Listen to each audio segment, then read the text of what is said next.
Kyle, I'm going to ask you first. If you could fix one choke point in mental health today, like overnight, what would that choke point be? I would say the number one choke point is the lack of diagnostic clarity at the front end that we often deal with in mental health.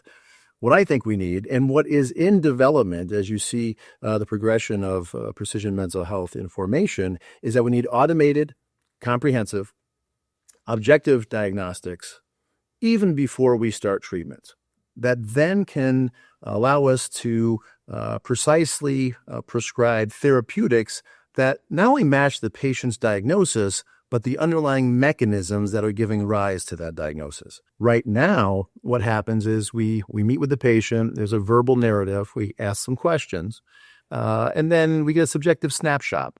And that's often not good enough for the high-stakes decisions that needs to happen subsequent to the initial assessment.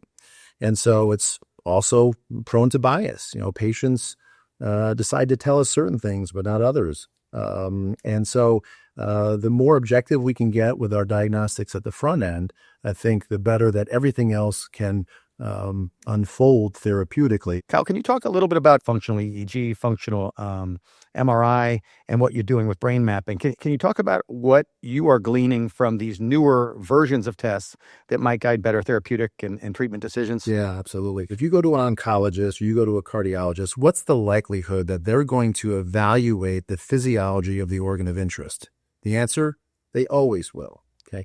So in mental health, we all intuitively know what the organ of interest is. It's not our elbow. It's not our knee. We know it's the central nervous system. We know it's the brain. Okay. But hardware analysis like MRIs and CAT scans don't help us all that much. So that's really where the advent of functional imaging comes into play. And we utilize a lot of quantitative EEG, which is able to non-invasively measure brain activity at different frequencies, brain waves, circuitry patterns, and so on. And then we can compare that to the norm for an asymptomatic patient and then cross-correlate that with their clinical history, their neuropsychological test data. Why is that important? Because it's not enough for us to arrive at a diagnostic label.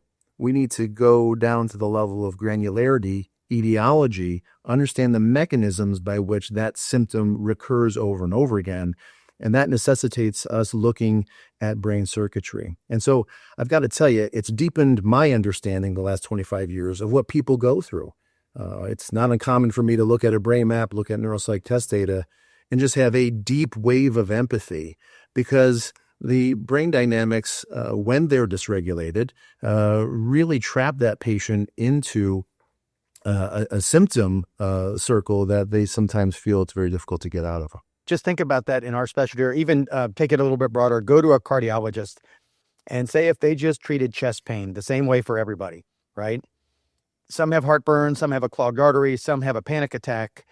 You give them all aspirin, only 30% of them are going to benefit. And I feel like that's exactly what we do with SSRIs right now. With our antidepressants, we throw serotonin at everyone when some people might need dopamine or glutamate or something else altogether. Yeah, I just hope that's clear to the audience.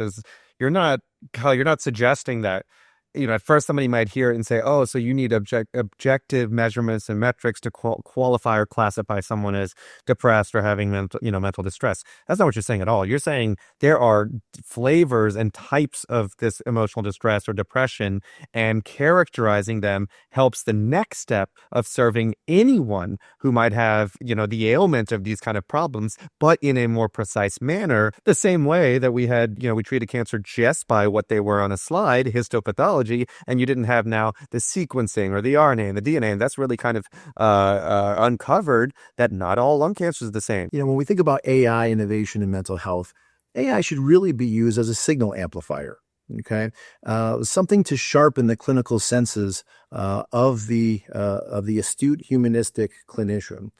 And there's some analogies here in medicine. When a surgeon goes into surgery, we would hope that they have preoperative imaging. Okay, we want them to know what they're dealing with before they get in, and then have some kind of dynamic monitoring along the way to inform them whether they need to change or have a course correct. Well, in mental health, we need to know before we're treating We also need to have some kind of mental health fluoroscopy equivalent, if you will. Okay. And that's where longitudinal tracking comes into play, that allows us to really correct what we're doing when it's not working, have some kind of iterative feedback loop that allows us through successive approximations to get to a therapeutic strategy that actually moves the dial for the patient. When we can provide insights back to the patient about themselves, just like your medical doctor does, it creates a lot of confidence, okay? And, we know we're not going to cure this mental health condition overnight, so we need buy-in. So when you go to someone, you go to a mental health system, and it's informing you about you in ways that you think, wow, that is so spot on, your confidence goes up. As a patient, you feel like you're in the right place, and you start to have more buy-in, which is what we're going to need therapeutically from a patient if we're in fact going to get where we need to get therapeutically. We need to understand the psych types and the biotypes. I'll give you an example. When a patient comes in and has depression, what does that mean? Right? Well, it could mean that their left frontal region is significantly underactive and is affecting their social desire and reduces their ability to feel joy. Or it could be that the circuit down the midline is significantly overactive and they're ruminating and really stuck in a self-deprecatory loop. Could be trauma-based. We need to understand those components, be able to say that back to the patient so that they understand that we have a deeper understanding of them. And now we can move in the direction of therapeutic matching. I wonder too, Kyle, I don't know if you've seen anything about how we could potentially obtain objective measurements of things that act like surrogates to perhaps some of the brainwave patterns that you're seeing on an otherwise large lift to have to get into a machine and get it scheduled and all of this stuff. There are a number of psychophysiological metrics that are fairly easy to collect that can give us information. So heart rate variability is one. We know that heart rate variability is altered and dysregulated in states of sympathetic fight or flight overdrive, anxiety states, sleep onset insomnia, some forms of ADHD, and in depression. So that is a very easy metric to monitor from a cell phone with really simple monitoring devices that can be used at home.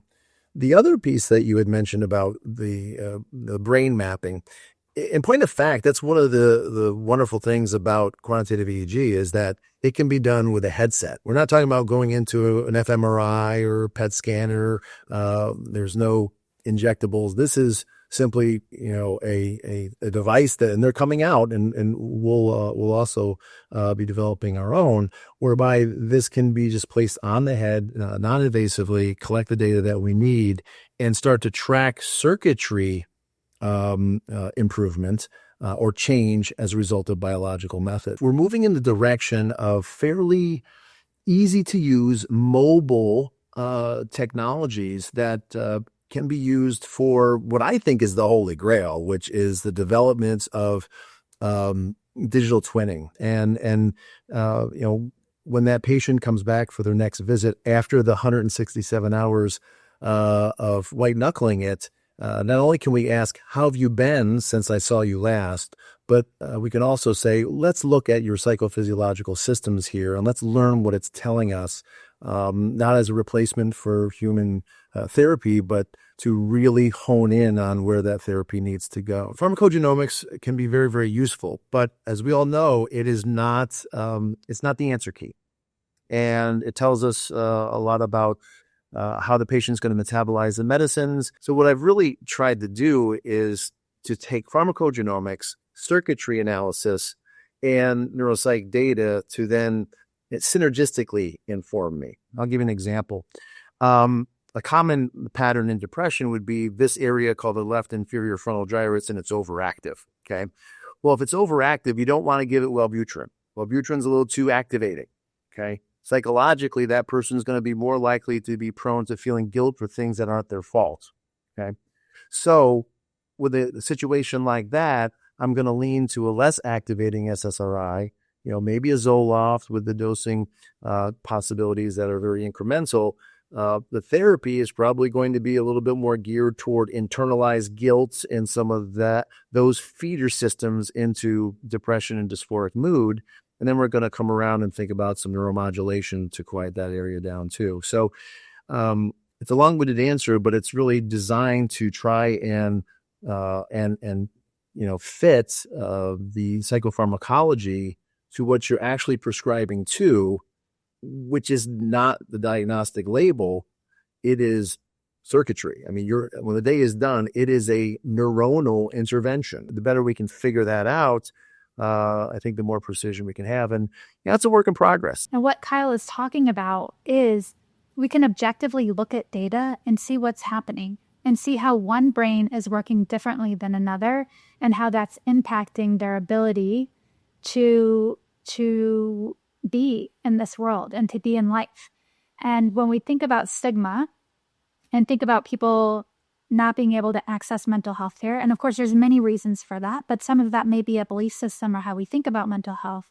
Having data like Kyle is talking about is so powerful for patients and families to start to begin to understand why they may be having the experiences that they're having. Precision mental health isn't just about finding new drugs, about making sure we don't send a surgeon to do a social worker's job, and we don't expect a social worker to walk into a room to fix a neurochemical imbalance. So I think what I'm so excited about is the possibility that mental health as a treatment paradigm can mirror what's going on in oncology. So in oncology, obviously, you all don't wait till it's stage 4 to treat it, right? But in mental health, that's kind of what we end up inadvertently doing. The longer a person has a mental health struggle, the more recalcitrant it is, the more difficult it is to treat. So I think what I'm so excited about is the use of innovation and AI to start to understand when someone is converting from, metaphorically, stage 1 to stage 2 on that mental health continuum, be able to identify that, okay, and essentially have the equivalent of a good smoke alarm. And when a little grease fire starts, you've got the therapeutic equivalent of a fire extinguisher. If we get better at diagnosing what people need, we can better titrate what we're giving them. And so maybe instead of using a trained clinician for every single person who has high distress, for some people, depending on what that distress is, they get a digital intervention. For some people, they get a medication. For some people, they get a medication and therapy because that is what we know they need based on the information and data that we gathered. We're really getting the trained clinician in the right place at the right quantity. If you go to 100 cardiologists, what's the likelihood that there'll be some unanimity, some consistency of how things are conceptualized? I think the answer would be there would be a lot of consistency across those 100 cardiologists or oncologists or whoever. If you go to 100 mental health specialists, I can guarantee you the heterogeneity of the paradigms, how clinicians conceptualize what is going on, will be markedly varied. That's not a bad thing. In fact, it's a phenomenal thing if we can fit who needs what to the right paradigm. We have plenty of effective therapies. I mean, that's not the issue. But we've all had that experience of you prescribe that medicine and the person comes back and they're like, oh my God, thank you so much. Yeah, the same pill to the next person. They're like, yeah, not impressed. All right. Well, why? Right. And so I think that we have an inherent challenge in mental health because of the tremendous diversity of paradigms, but that can also be used to our advantage if we can do it right. And I think when people don't get better quickly, they quit or they don't come back.